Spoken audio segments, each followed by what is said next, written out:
مالک بن دینار کے گھر چوری کا واقعہ۔ ایک رات مالک بن دینار رحمہ اللہ کے گھر میں چور گھس آیا۔ اس نے وہاں کچھ نہیں پایا، بوسیدہ سی چٹائی اور پرانے سے لوٹے کے سوا وہاں کچھ نہ تھا۔ وہ نکلنے لگا تو مالک بن دینار نے آواز دی اور سلام کیا۔ اس نے سلام کا جواب دیا۔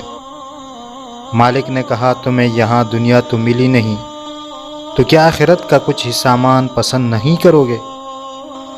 اس کے دل میں بات اتر گئی اور اس نے کہا، ہاں۔ تو مالک بن دینار نے کہا، لوٹے میں پانی ہے، وضو کرو، 2 رکعت نماز پڑھو اور اللہ کے حضور توبہ و استغفار کرو۔ 2 رکعت کے بعد اس نے رات بھر عبادت کرنے کی اجازت مانگی تو مالک بن دینار نے اجازت دی، اور پھر یہ ہوا کہ دونوں نے رات بھر ایک ساتھ تہجد پڑھی۔ سو مالک مسجد کے لیے نکلے تو بھی ساتھ تھا۔ ان کے شاگردوں نے پوچھا، یہ کون ہے آپ کے ساتھ؟ تو مالک بن دینار نے کہا، یہ ہمیں چرانے آیا تھا، ہم نے اسے ہی چرا لیا۔